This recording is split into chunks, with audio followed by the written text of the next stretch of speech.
లోక్సభ ఎన్నికలు సమీపిస్తున్న నేపథ్యంలో యువత చూపంతా కూడా ఎలక్షన్లపై పడితే కొంతమంది యువత మాత్రం నామినేషన్ దాఖలు చేస్తున్నారు.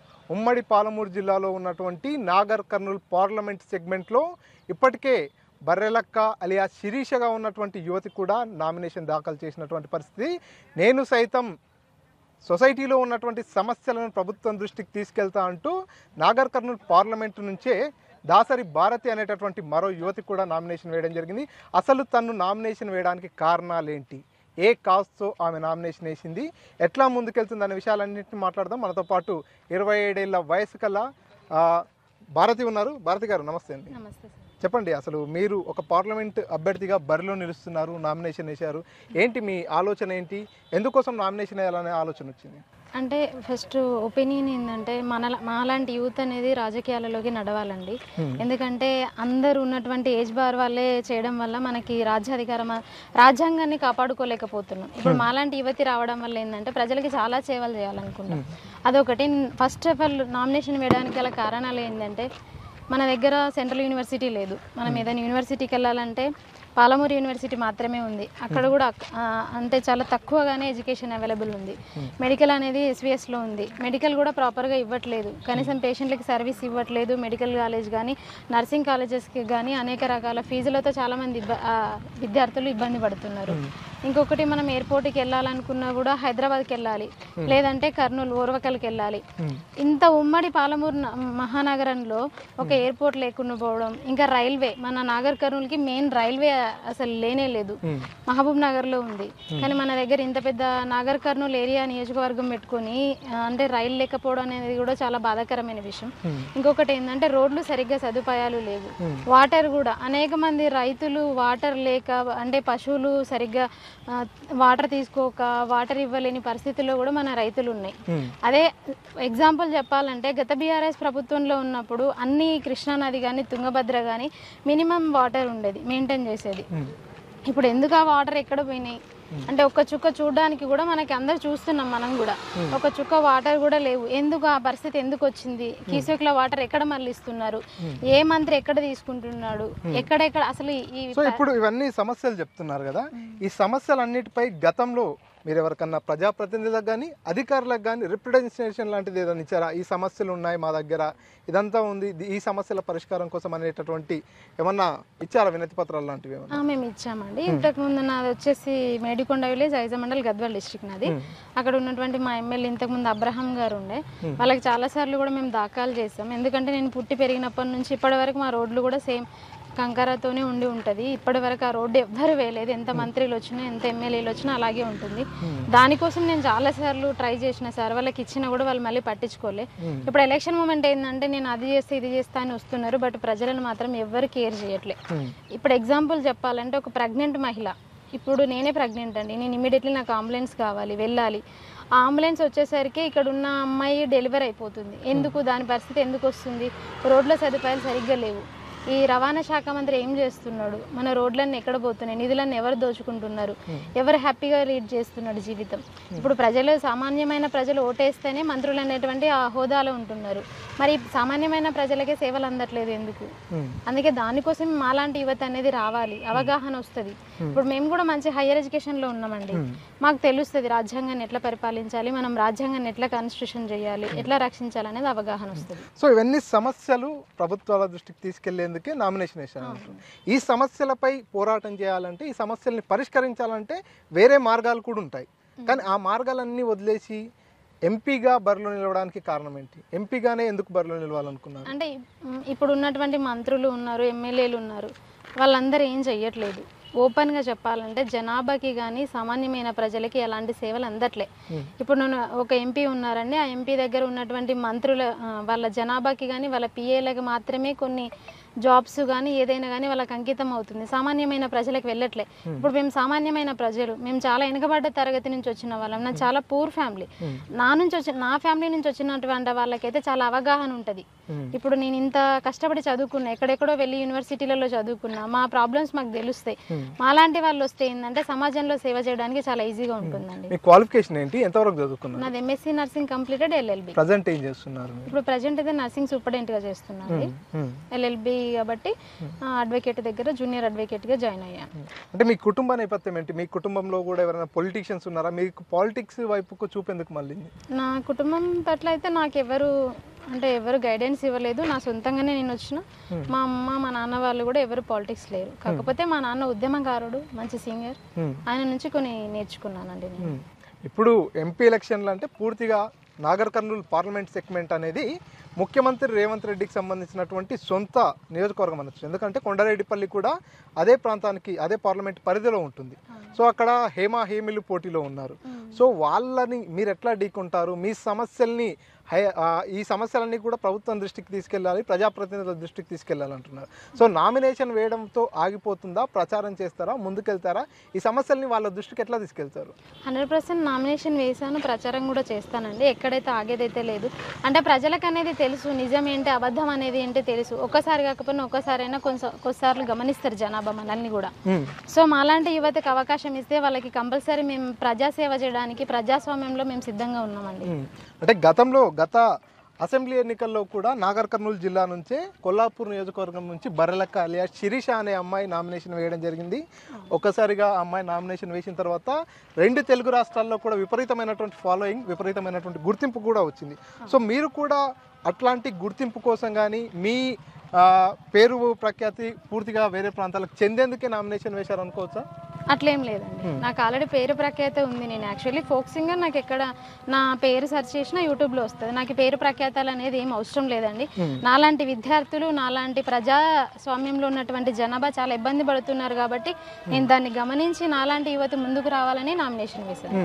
అంటే గతంలో మీరు స్టూడెంట్గా కూడా ఉన్నారు, స్టూడెంట్ ఆర్గనైజేషన్లో కూడా ఏమైనా పనిచేశారా? అంటే ఇప్పుడు చెప్తున్నారు కదా, ఇంత చిన్న వయసులో దాదాపుగా 27 ఏళ్ళ వయసులోనే తాగునీటి సమస్యలు కావచ్చు, సాగునీటి సమస్యలు, రైల్వే లైన్లు, ఎయిర్పోర్ట్లు, ఇతరత్ర సమస్యలు అన్నీ చెప్తున్నారు. వీటన్నిటిపైనే నా పోరాటం, వీటికి సమస్యల పరిష్కారం కోసమే నామినేషన్ వేశాను. మరి మీ ఎడ్యుకేషన్ టైంలో కూడా ఒక స్టూడెంట్ లీడర్గా ఉన్నారా? ఎక్కడెక్కడ చదువుకున్నారు? మీరు ఏ పొజిషన్లో వచ్చారు? నేను అంటే నా 10th వరకు అయితే నేను రెసిడెన్షియల్ క్యాండిడేట్ అండి. నేను ప్రవీణ్ సార్ స్టూడెంట్, వేరే స్టూడెంటే నేను. తర్వాత ఇంటర్మీడియట్ కూడా రెసిడెన్షియల్ గట్టులో చదువుకున్నా. తర్వాత బీఎస్సీ నర్సింగ్ వచ్చేసి అపోలోలో చదివిన, ఎంఎస్సీ పాండిచేరిలో చదివిన, ఎల్ఎల్బి వచ్చేసి అంబేద్కర్ లా కాలేజ్లో చదువుతున్నాను. సో మరి మీరు స్టూడెంట్ లైఫ్లో ఉన్నప్పుడు కూడా ఒక స్టూడెంట్ ఆర్గనైజేషన్లో కూడా ఏమైనా పనిచేశారా? అప్పుడు కూడా లీడర్షిప్ లక్షణాలు ఏమైనా ఉన్నాయా? నేను యాక్చువల్లీ తెలంగాణ ఉద్యమాలలో ఉన్నప్పుడు మంచిగా చేశాను, ఉద్యమాలు చేశాను. తర్వాత మళ్ళీ ఉద్యమాలు అంటే ఆల్రెడీ అప్పటికి మనకి టీఆర్ఎస్ ప్రభుత్వం వచ్చింది కాబట్టి వచ్చిన తర్వాత మళ్ళీ ఐ వెంట్ టు స్టడీ.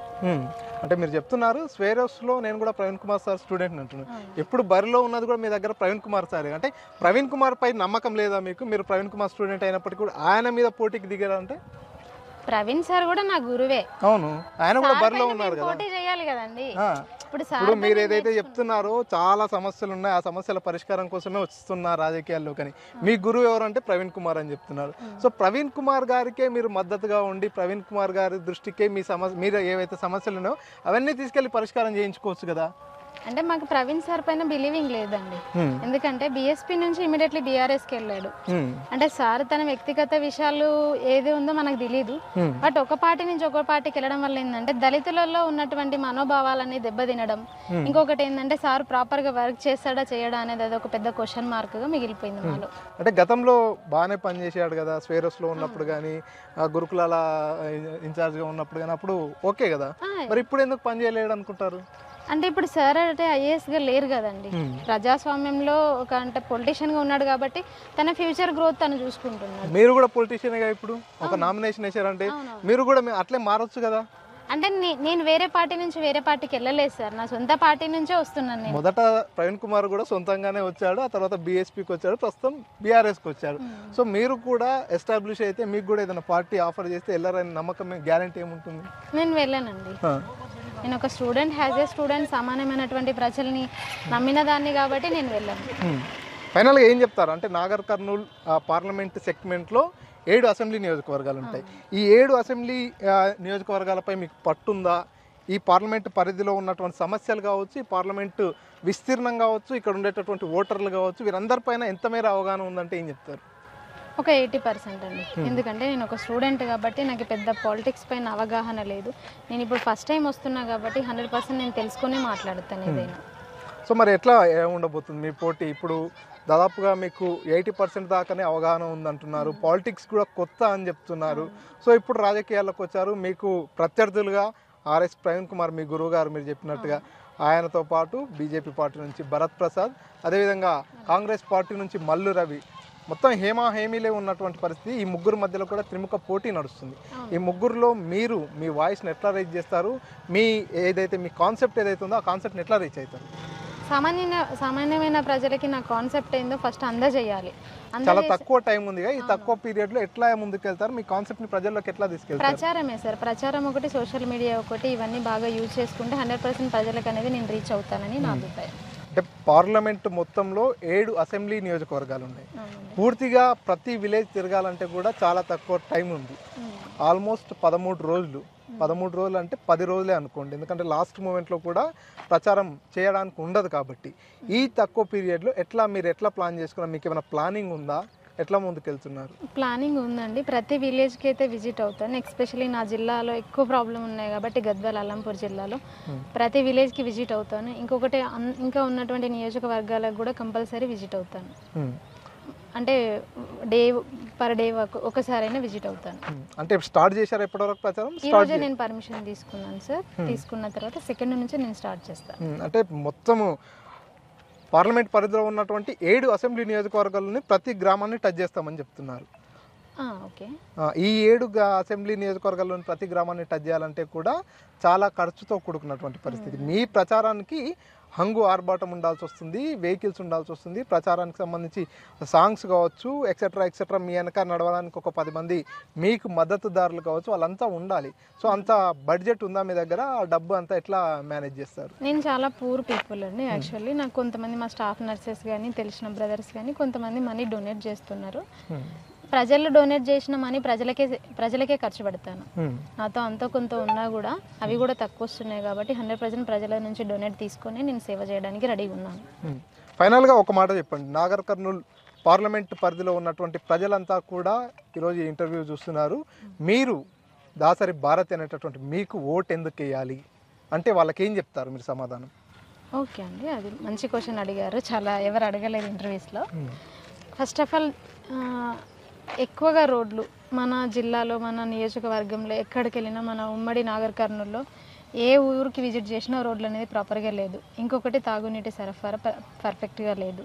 ఇప్పుడు ఎక్కువ ఎండాకాలం కాబట్టి ఎద్దులకి కానీ రైతులకు కానీ వాటర్గా అసలు ఒక చుక్క వాటర్ కూడా దొరకట్లేదు జనాభాకి. ఇంకొకటి వచ్చేసి విద్య అత్యధికంగా వెనుకబడ్డ జిల్లా ఏంటంటే మన పాలమూరు జిల్లాని. విద్యలో అనేది ప్రాపర్గా లేదు. ఇక్కడ కార్పొరేట్ స్కూల్స్ అనేది చాలా మనీ దోచుకు తింటున్నారు. ఇంకొకటి నర్సెస్, నేను నర్సింగ్ డిపార్ట్మెంట్లో నుంచి వచ్చిన అమ్మాయిని కాబట్టి నర్సెస్కి అనేది తక్కువ శాలరీ ఇచ్చి ఎక్కువ వర్కింగ్ చేయించుకుంటున్నారు. అదొకటి. మనకి డొమెస్టిక్ ఎయిర్పోర్ట్ అనేది లేదు. సెంట్రల్ యూనివర్సిటీ అనేది కావాలి.